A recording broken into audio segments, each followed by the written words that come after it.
fenomena yang terjadi di tahun 2011, 2012 itu justru di klub-klub di seluruh Indonesia tuh DJ dilarang untuk mainin lagu Indonesia gitu. Jadi kita tuh pengen bikin sesuatu yang justru mainin lagu Indonesia karena kita tinggal di Indonesia kan dan kita orang Indonesia gitu.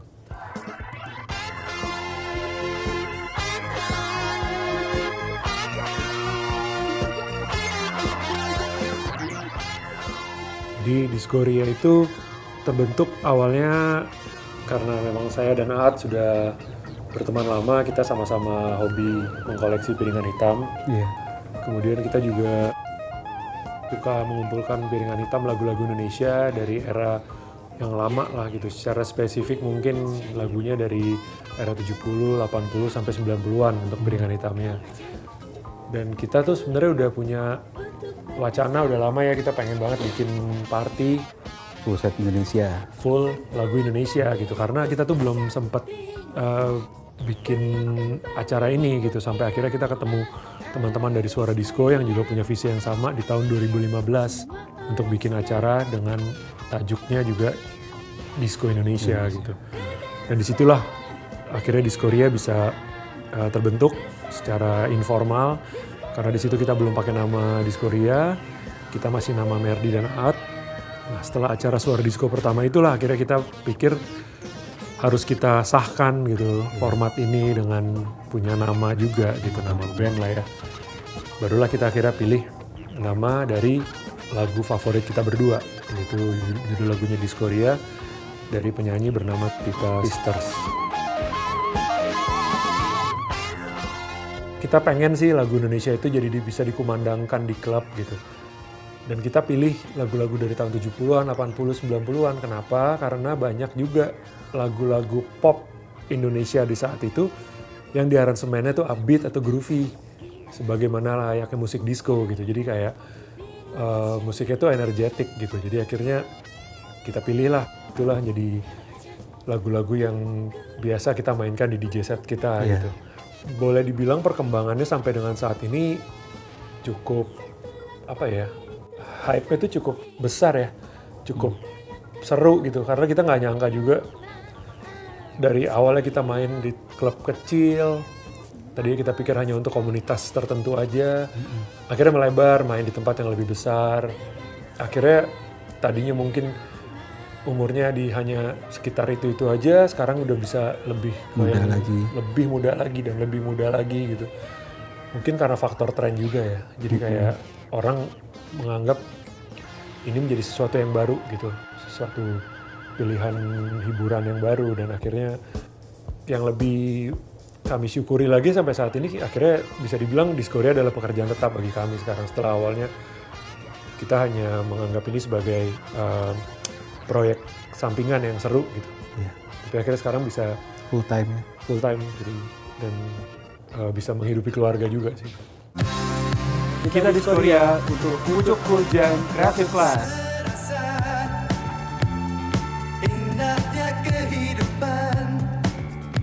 Menurut kalian Diskoria itu apa sih sebenarnya?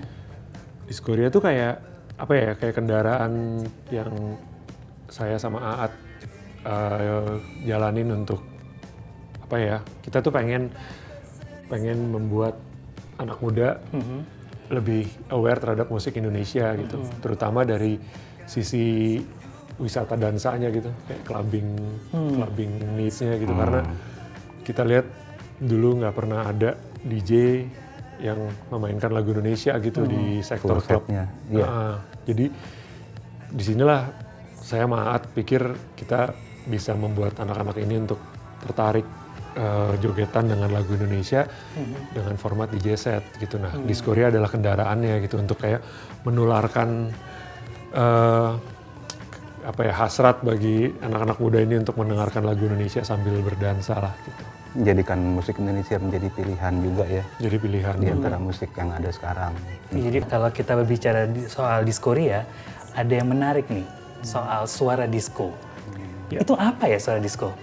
Suara Disco tuh ya kayak rumahnya Diskoria gitu Mas.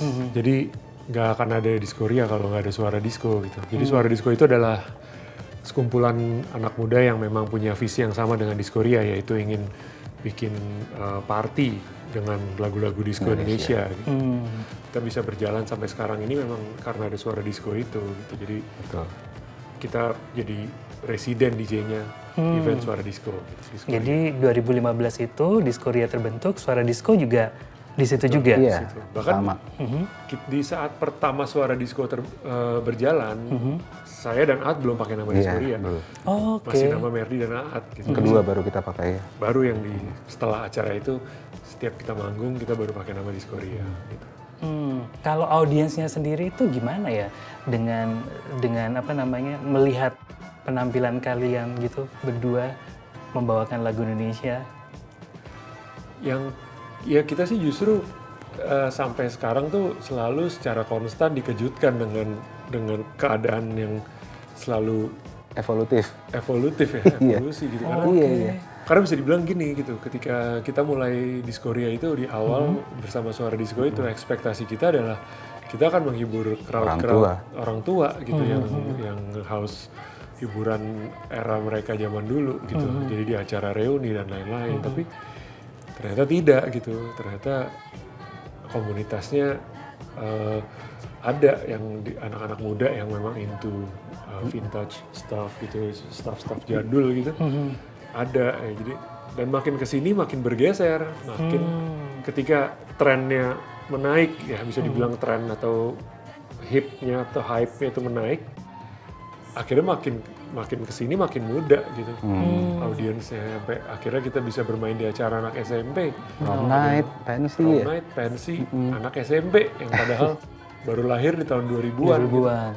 Di acara pertama itu ya. Acara pertama kita tuh kita pas mainin lagu anak sekolahnya Krisya sih itu bisa langsung ada yang kayak stage dive. Kalau di acara band mungkin Mas Budi lihat ada yang stage dive gitu, tapi ini di acara DJ gitu. Iya. Langsung ada yang moshing gitu. Itu anak sekolahnya Krisya sih itu. Jadi kayak karaoke singalong di sebuah event itu akhirnya Itu bisa hybrid kali ya? berjalan. Iya, itu kayak part of evolusi Iya, yang kita iya. bilang gitu kayak Skena klub, lagu berbahasa Indonesia dimainkan di klub. betul. Jadinya orang joget Singalong sambil di klub. bernyanyi.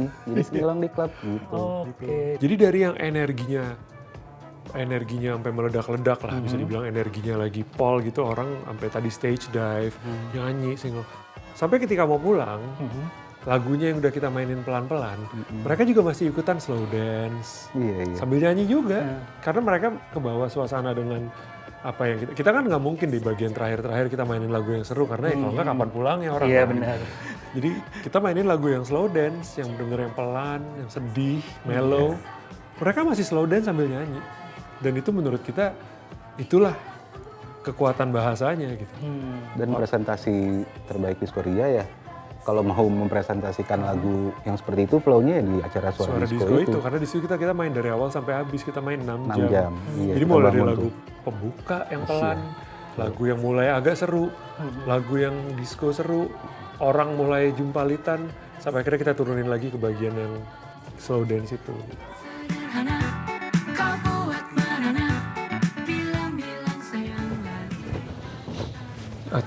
Gue udah bawa plat nih untuk main kita nanti nih.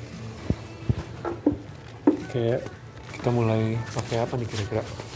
Iya, kita bawa apa nih? Iya. Si Hari Dea kan bisa buat depan nih. Buka selamat datang. Selamat datang ya. Pelan dulu ya. Iya, boleh. Iya nih Hari Dea. Hari Dea bisa habis dari situ setelah mungkin sekitar 40 menit kita mulai masuk nge-mix disco kali ya. Jadi mulai yang BPM kayak 114 ada steps. Iya, betul. Udah gitu sih sejuta nada ini kan 119 BPM-nya. Jadi kayak mulai naik 40 menit ya. Dalam 40 menit gue rasa orang udah pada datang. Iya, mulai nge-mix ya. Terus baru masuk ke segmen band gitu ya. Iya. Baru nanti habis dari situ kita turunin lagi ke set-set yang lebih slow lagi habis itu menjelang orang pulang. Menjelang orang pulang, iya. Gue kebayang ini juga sih, jadi kayak kalau karena bawa-bawa plat ini jadi inget kayak waktu main dulu pertama ya, Suara Disco ya. Wah iya, seru banget ya pertama ya. Pertama kali bikin acara kayak gitu dan kemudian orang-orang udah mulai bisa ngerespon dengan lagu-lagunya aja tuh buat kita udah luar biasa banget. Jadi kayak akhirnya bisa bikin orang joget dengan lagu Indonesia yang sebelumnya kita nggak pernah lihat sama sekali di klub gitu. DJ bahkan nggak boleh main lagu-lagu ini di klub. Itu kayak sesuatu yang ini banget ya buat kita ya. Jogetnya rusuh sampai nabrak-nabrak di jebut ya waktu itu ya.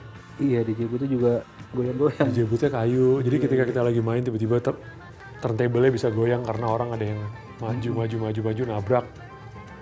Ya tapi itu sih pengalaman seru banget ya. Dulunya. Nah, halangan juga ada nih. Banyak juga sih Banyak sebenarnya. juga, iya. Ini mostly teknis ya. Ya, musik-musik yang dari piringan hitam atau analog sih kita kayaknya agak susah kalau untuk main lagu-lagu dari controller atau komputer gitu ya. Betul. Iya kayak waktu kejadian di Pulau Tidung ya. Yang kita pergi subuh-subuh. Subuh-subuh kita naik perahu Iya, 2 jam ya. 2 jam sampai sana nggak ada alat. Iya, Ya sama kayak waktu kita di Ternate juga ya. sama. Itu satu pulau ternyata nggak ada yang bisa dipinjam. Nggak ada yang alat sesuai DJ. riders kita ya. Iya, dan kayak untuk ngedatanginnya harus kayak nyebrang pulau lagi dan mungkin bisa makan waktu 3-4 jam ya. Betul, dan itu udah sore ya. Dan itu udah sore dan akhirnya ya kita jadi harus mempelajari si fungsi controller, si komputer ini kayak gimana setengah jam sebelum acara gitu. Iya. Walaupun memang awalnya cukup bikin deg-degan juga karena kita sama sekali nggak pernah menyentuh yang namanya controller itu dengan software Iya, betul. itu sih. Jadi ya sangat berkesan bagi kita juga. Ngomong-ngomong, aus juga gue. Pesan ya, Mak Herman. Minum ya?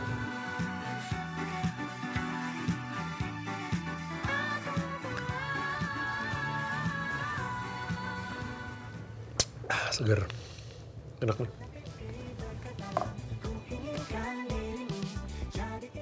Tapi kalau dipikir-pikir sih dari hasil kita ngoleksi plat, dengerin banyak referensi artis gitu Indonesia zaman dulu akhirnya ya nggak akan ngebentuk Diskoria ya kalau nggak dengerin lagu-lagu itu ya. Iya, betul lah. Kalau personal sih, gue suka karya-karyanya Guru sih. Guru Soekarno Putra ya. Soekarno Putra, soundtrack Badai Pasti Berlalu, Oke, Ece dan Ye itu ya. Eros Jarot, Jaras Jarot, Krisya, Krisya, Yoki, Yoki Suryo Prayogo. Faris Faris RM, main RM. drum dulu. Iya. Iya.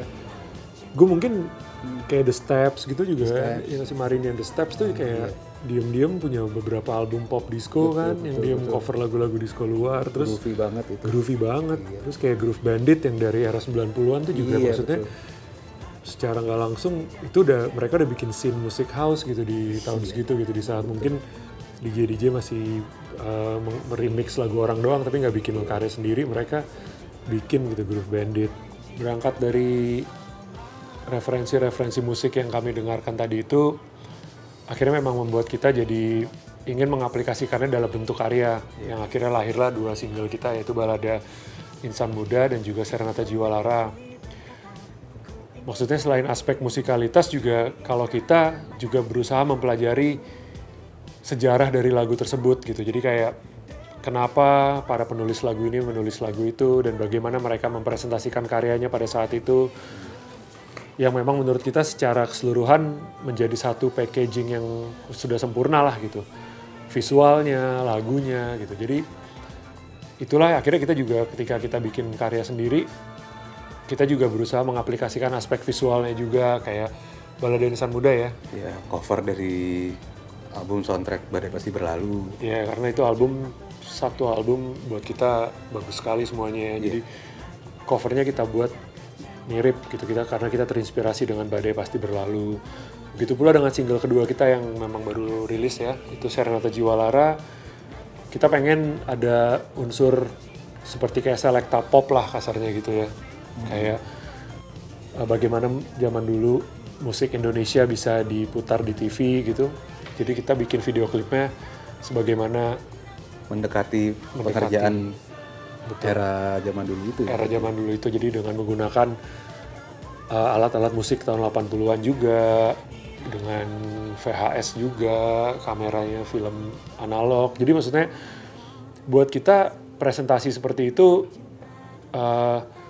lebih soulful jadinya gitu, karena kita nggak cuma mengadaptasi dari luarnya saja, tapi juga dari secara culture-nya juga bisa kita aplikasikan, karena buat kita itu sangat menginspirasi karya kita sampai sekarang gitu. Ada keterikatan emosi dengan lagu yang kita mainkan sih. Akan sangat membantu kita untuk berkreasi sih.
tercipta untukmu, lagu sederhana dari sanubari. Walau engkau tak sudi menerima, lagu telah tercipta. Ingatkah engkau waktu kau menyakiti hatiku yang putih telah kau nodai, ketulusanku telah kau aniaya, dan ku diam saja. Selamat tinggal kau kenang yang ku bawa hanya rindunya. Ku tetap sinar gemilang, sedangkan jiwaku lembutnya. Lagu putihku mendayung, dan masih tetap kawanku.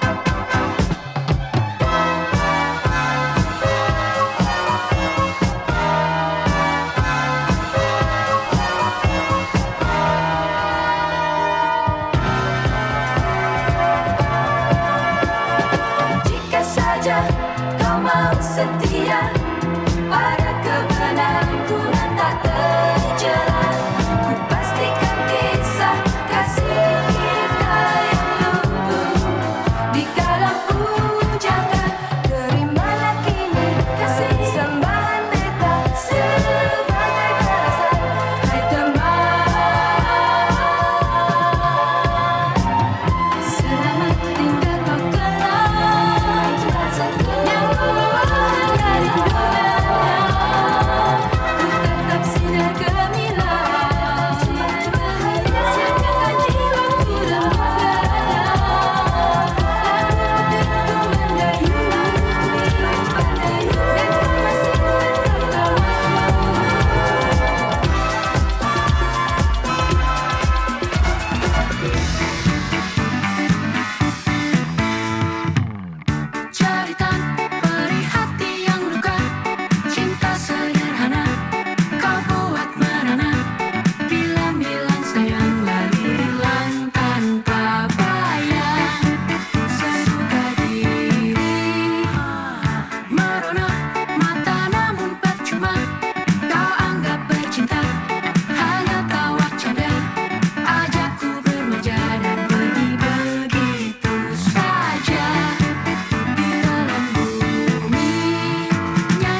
seperti tadi kita udah perform, kemudian kita juga udah ngobrol-ngobrol mengenai referensi bermusik kita, kemudian bagaimana kita terbentuk, dan bagaimana yang bisa membuat kita jadi bisa bertahan sampai sekarang gitu. Arti live performance bagi Diskoria itu sebagai salah satu sarana komunikasi dari kita ke audiens. Karena sebagai DJ, kita bisa berinteraksi dengan crowd melalui setlist kita, melalui flow set kita, dari lagu ke lagu, dimana kita lihat crowd bisa bereaksi terhadap satu lagu, dimana kita bisa lihat crowd bisa bereaksi lagi dengan lagu yang lain, atau crowd yang berbeda lagi dengan lagu yang tipe lain lagi gitu. Jadi live performance bagi kita sangat penting ya, karena ya itu kita berkomunikasi dengan audiens kita gitu. We prefer to let the music to do the talk.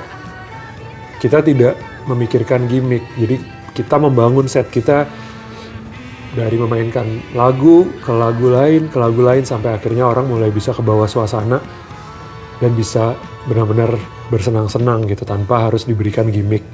Dan di situ kita akan meninggalkan kesan melalui set kita kepada orang-orang yang datang ke situ gitu. Jadi buat kita sangat penting dan kita selalu memperhatikan ya. Makanya biasanya ketika kita datang kita mengobservasi dulu Tempat, Tempat. jam, crowd juga ya. crowd juga seperti apa.